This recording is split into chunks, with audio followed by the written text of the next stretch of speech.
আসসালামু আলাইকুম, আমি মোহাম্মদ ইসরাফিল খান। আমরা আজকে আলোচনা করব প্রোটেক্ট শিট নিয়ে।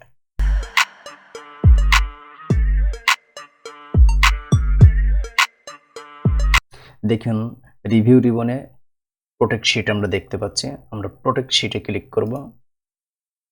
দেখুন, এখন এখানে যেটা আছে, জাস্ট আমরা এখানে একটা পাসওয়ার্ড প্রেস করব। 456 পাসওয়ার্ড প্রেস করলাম, ওকে করলাম। এটাকে আবার কনফার্ম করতে বলছে। 456 প্রেস করলাম। এখন আমাদের এই শিটটা প্রোটেক্ট হয়ে গেছে। প্রোটেক্ট অর্থ আপনি চাইলে এখন আর এডিট করতে পারবেন না, বা কোনো কিছু লিখতে পারবেন না, কোনো সেল এডিট করতে পারবেন না, কোনো এক্সট্রা সেল তৈরি করতে পারবেন না, কোনো কলাম তৈরি করতে পারবেন না, কোনো কিছু এডিট করতে পারবেন না। এটাই এখন প্রোটেক্ট হয়ে গেছে। প্রোটেক্ট বলতে টোটালি আপনার নিয়ন্ত্রণে, আপনি পাসওয়ার্ড না দেওয়া পর্যন্ত আর এখানে কোনো কাজ করতে পারবে না। যেমন ধরুন, আমি এখন ক্লিক করছি, ডাবল ক্লিক। দেখুন, এখানে বলছে the cell or chart you are trying to change is on a protected sheet. এটাকে এখন যদি আপনি আনপ্রোটেক্ট করেন তাহলে আপনি এডিট করতে পারবেন, যে কোনো জায়গায় যেটাই বলেন, কোনোটাই আপনি কাজ করতে পারবেন না। কাজ করতে হলে আপনাকে আবার আনপ্রোটেক্ট করতে হবে। তার আগে দেখেন এখানে আমরা এখন যদি এফ বাটনে ক্লিক করি, ডান বাটন ক্লিক করি, দেখেন সব কটাই হাইড হয়ে আছে। তার মানে কোনো কিছু আপনি এখানে করতে পারবেন না। দেখেন, রোর ক্ষেত্রে যদি করেন, দেখেন কোনোটাই আপনি কাজ করতে পারবেন না। না ইনসার্ট করতে পারবেন, না ডিলিট করতে পারবেন, না ক্লিয়ার করতে পারবেন, কোনো কিছুই আপনি করতে পারবেন না। সেক্ষেত্রে আপনাকে অবশ্যই আনপ্রোটেক্ট করতে হবে। ধরেন আমি এখন আনপ্রোটেক্ট করব।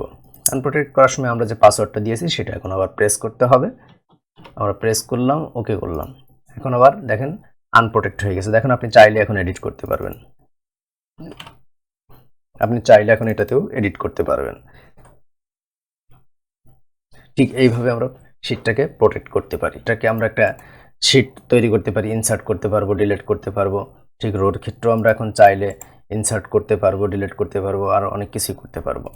এছাড়াও আমরা যখন কোনো শিট প্রোটেক্ট করব, আমরা চাইলে এই শিটের কোনো বেশ কিছু অংশ অথবা কোনো একটা নির্দিষ্ট অংশ আমরা চাইলে আমরা এডিট করার সুযোগ দিতে পারি।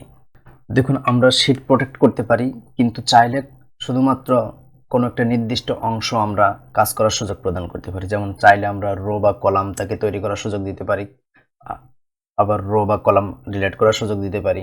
এভাবে আমরা শিট প্রোটেক্ট করতে পারি কোনো একটা কাজের সুযোগ প্রদান করেও। যেমন ধরুন, আমি এখন শিট প্রোটেক্ট করব, জাস্ট আমি এখন পাসওয়ার্ড দেওয়ার পূর্বে আমি তাকে কি কি কাজের সুযোগ দিতে পারি। যেমন আমরা এখন সুযোগ দিতে পারি রো এবং কলাম তৈরি করার সুযোগ তাকে প্রদান করলাম, আর কোনো ডিলিট করার সুযোগ প্রদান করলাম না। এখন আমরা জাস্ট পাসওয়ার্ড প্রদান করব, কনফার্ম করব। এখন দেখেন শিট প্রোটেক্ট হয়ে গেছে, কিন্তু আপনি এখন চাইলে শুধুমাত্র ইনসার্ট করতে পারবেন। যেমন ধরুন, এখন আমি এখানে একটা কলাম আপনি ইনসার্ট করবেন, দেখুন কলাম ইনসার্ট হয়ে গেছে। চাইলে আপনি এখন এখানে একটা রো ইনসার্ট করবেন, দেখেন এখানে একটা রো ইনসার্ট হয়ে গেছে, তৈরি হয়ে গেছে। এভাবে আমরা শিট প্রোটেক্ট করতে পারি এবং কাজের সুযোগও প্রদান করতে পারি। এখন আমরা জাস্ট আনপ্রোটেক্ট করে ফেলবো। জাস্ট এখানে পাসওয়ার্ডটা প্রেস করব, ওকে প্রেস করলাম। এখন শিট আবার আনপ্রোটেক্ট হয়ে গেছে। এভাবে আমরা শিট প্রোটেক্ট করতে পারি এবং কাজের সুযোগও প্রদান করতে পারি। এছাড়াও আমরা আরও কিছু ডিফারেন্ট ওয়েতে শিট প্রোটেক্ট করতে পারি। যেমন ধরুন, এখানে যে শিট লেখা আছে, এখানে আপনি ডান বাটন প্রেস করুন, দেখুন এখানে লেখা আছে প্রোটেক্ট শিট। আপনি ক্লিক করুন, করে আবার জাস্ট আপনি পাসওয়ার্ড প্রেস করুন, আবার পাসওয়ার্ড প্রেস করুন। এখন দেখেন শিটটা আবার প্রোটেক্ট হয়ে গেল। চাইলে আপনি এখান থেকে আবার শিটটা আনপ্রোটেক্ট করতে পারবেন। জাস্ট পাসওয়ার্ড প্রেস করুন, ওকে করুন, শিটটা আনপ্রোটেক্ট হয়ে গেল। এছাড়াও আমরা আরও ভিন্ন ওয়েতে শিট প্রোটেক্ট করতে পারি। যেমন আমরা ফাইলে যাব, দেখেন ফাইলে যে আমরা দেখতে পাচ্ছি ইনফো প্রোটেক্ট ওয়ার্কবুক, ওখানে প্রেস করব, করার পর দেখেন এখানে আছে প্রোটেক্ট কারেন্ট শিট। এখান থেকেও আমরা আবার পাসওয়ার্ড প্রদান করে আমরা শিটকে প্রোটেক্ট করতে পারি। এছাড়াও আমরা আরও একটা ভিন্ন ওয়েতে শিট প্রোটেক্ট করতে পারি। যেমন আপনি হোম রিবনে যাবেন, যার পর দেখেন এখানে ফরম্যাটে যাবেন, ফরম্যাটে ক্লিক করবেন, করে এখানে দেখেন লেখা আছে প্রোটেক্ট শিট। এইভাবে আমরা চাইলে ডিফারেন্ট ওয়েতে শিট প্রোটেক্ট করতে পারি এবং আনপ্রোটেক্ট করতে পারি। ইনশাল্লাহ আশা করি সকলেই বুঝতে পেরেছেন শিট প্রোটেক্টের বিষয়ে। কারণ শিট প্রোটেক্ট থাকলে আপনি যে কোনো ডাটা চাইলেই কেউ এডিট করতে পারবে না বা কোনো কিছু ডিলিট করতে পারবে না। সেজন্য আমাদের কাজের ক্ষেত্রে শিট প্রোটেক্ট খুবই জরুরি। ধন্যবাদ সকলকে ধৈর্য ধরে আপনার ভিডিওটা দেখার জন্য।